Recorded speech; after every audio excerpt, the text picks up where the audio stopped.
Hey guys, this is Kate with the Blitzy Creative Team, and I have a hodgepodge of holiday fun for you today.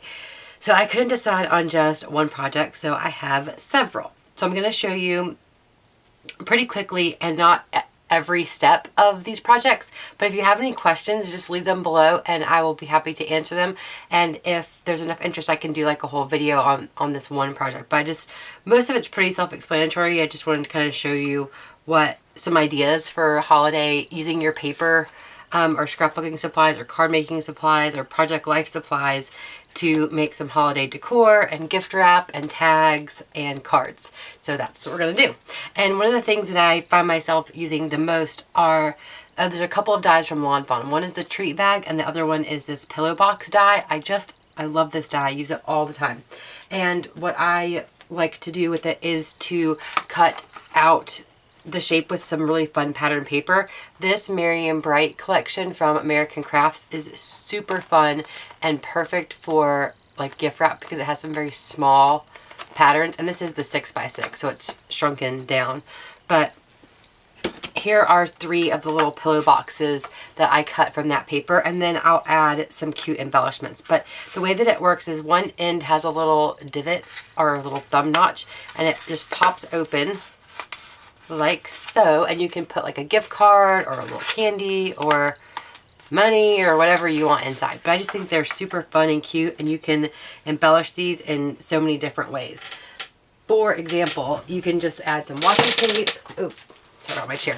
You can just add some washi tape and like a bow, or even just a bow would be fun. I have these bows from American Crafts. I believe they were in the same sale as that paper. But they're just like glitter, little glitter bows. You can make these too if you wanted to, but I'm gonna just kind of raise up the edges a little bit, like pull it apart to give it a little more dimension, because it gets kind of flat in the packaging and in transit and everything. So I'm just gonna kind of pop it up a bit and stick it right in the middle. And even just that adds just enough super cute detail. Isn't that cute? So that's one really fun idea to do for like gift card holders or something, is just take a die and some fun pattern paper. It doesn't involve any stamping or anything like that. So that's really fun. Another thing that I created are a bunch of little tags, and some of these are a lot more of a process than others. For example, this one I cut out of that same pattern paper, and then I added some stickers to it. They're from Heidi Swap, and they're just some white snowflakes, and I think that makes a super cute tag. Just tie a little twine to the end, and since it's a single-sided pattern paper, you can easily write on the back like a to from. So I think that's a really good idea. This one is part of the Lawn Fawn stitched ornaments, and I stamped this kind of wreath with a little sentiment in the center, and it has a little place for your string. This I did out of some watercolor paper, and then I did a screen. This is also from Heidi Swap. It's like a silk screen, and you just stick it to whatever surface you're using and put your paint over it and scrape it off, and the paint seeps through and leaves a really cute impression. Another one that I did with this silk screen is this deer head, and then I just added the little bow at the bottom, which is really fun. And then this one is just an embellishment and a little sticker from Little Bee. So those are some really fun things. So what I'm going to show you now is how to stamp on gift wrap. So you're going to see at the end a lot of pictures of a lot of stamped gift wrap. Some is wrapping paper, some is gift bags. They're super fun to take all of your Christmassy or holiday stamps and add to just some plain gift wrap that you can get from a lot of different places. So this is just a little like pop-up box. Get to focus here.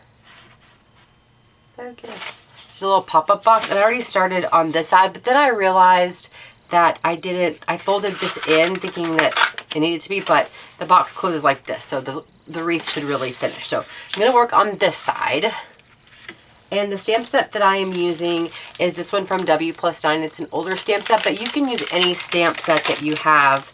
You can use snowflakes or ornaments or anything really.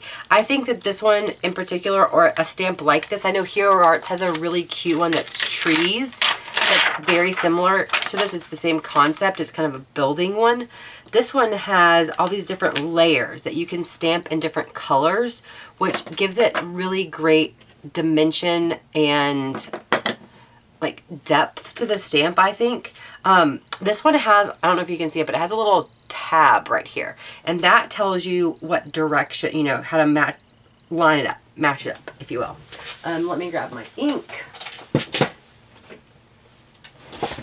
So for this, I'm using pigment ink. I've found that on gift wrap and wrapping paper, craft paper, that pigment ink works the best. This one is from Colorbox. It is called Spring Annuals. And the color that I am using is called Lime. And it is a super vibrant, super pigmented green ink. And this is my bottom layer. So I'm going to make this one the lightest and then get darker as I apply the rest of the layers. And like I said, I know that Hero Arts has a stamp set out that's very similar in concept to this, but it's Christmas trees, which would be super fun. I just don't have that one. So there's our bottom layer. And then our next layer is going to be this one. And I'm just going to use different blocks for this because I'm going to do it multiple times, so I want to have enough. I don't have to clean it and take it off every time. And that's a good idea if you're doing multiple stamping, like, or you can just go ahead and stamp them all if you wanted to. But I'm going to do them with different color combinations. But if you weren't doing that, then you could just stamp them all at once, then change out your stamp if you don't have multiple blocks. So that's our next layer. And then there's this layer.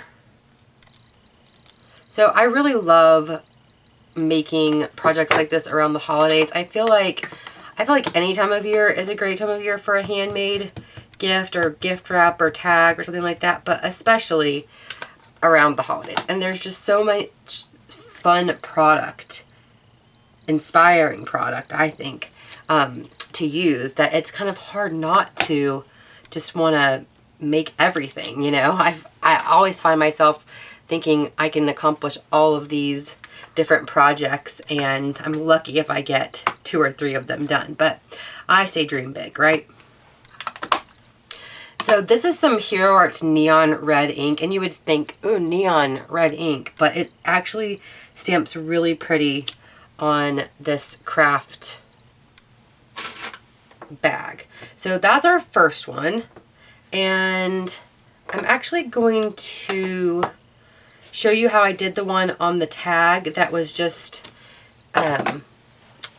it was just kind of a branchy image. So I'm gonna take some archival ink. I'm going to clean my stamp off so that I don't get pigment ink onto my archival ink. I am really sorry about my chair. It is super squeaky. I need my husband to put some WD-40 on it for me, but you know, I keep forgetting to tell him. I think I've told him, but I haven't. And he doesn't hear my chair, so. Okay, so I'm going to take some archival black ink. And this is a really fun thing to take a look at your stamp sets and see if you have any of these kind of layering stamp sets. And if you do, look at the foremost layer or the most minimal layer and see what else you can do with it. Because, for example, this one, I think that this is so fun. You're going to see how it turns out. It's pretty awesome.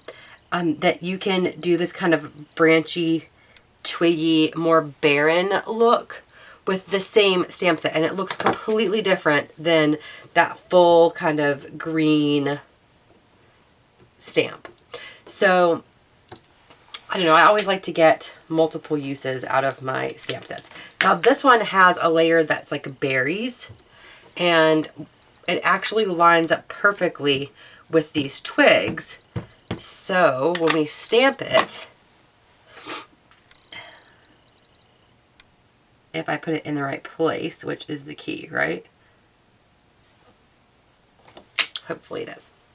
It lines up, and I think it looks really cool and totally different from that one. So I'm going to go ahead and insert some pictures now of all of the gift wrap that I made, and I used a bunch of different stamps that I had on hand, and then I used some of my favorite ink pads. I used some white Hero Arts white pigment ink. I used these color box petals, these petal points. I have several different ones of these that I've had for years. They last forever. They're pretty awesome. And like I said, I do recommend using a pigment ink on any sort of like gift wrappy thing. So I'm going to also show you a watercolored background that I made. Now I saw another YouTuber do something very, very, very similar to this. That's where I got the idea. So I want to give credit where credit is due. But I absolutely love the way that it turned out. I used the Gansai Tombi watercolors from Kuretake, and I just applied a very even coat of red watercolor, and then once it is totally dry, it has to be totally dry, I went back over it with the black and then some gold, and it was really fun. And I've made several different variations of a plaid since then. I'm a little bit plaid addicted right now. Okay, and then for the next project is a little home decor project, and this is super fun. And if you have a die cutting machine, it makes it so much easier. If you don't have a die cutting machine, like a digital die cutting machine, then you could use just a regular die cutting machine. You could hand cut this. There's a number of different ways you can do it, and a number of different mediums that you could use.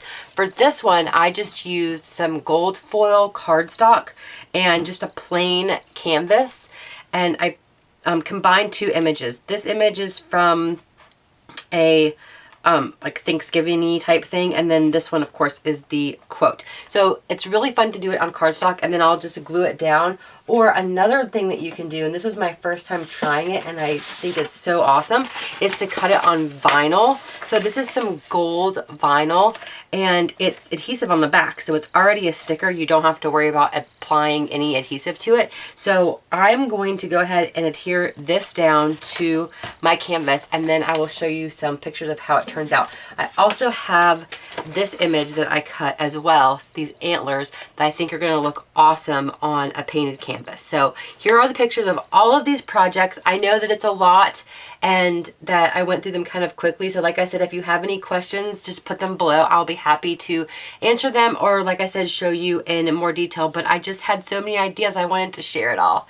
So thanks guys so much for watching. Make sure to think outside of your box, outside of the box with all of your holiday scrapbooking supplies. You can use them for so many different things, and make sure to check out Blitzy for all of your crafty needs. Thanks guys so much for watching, and I'll see you all real soon. Bye.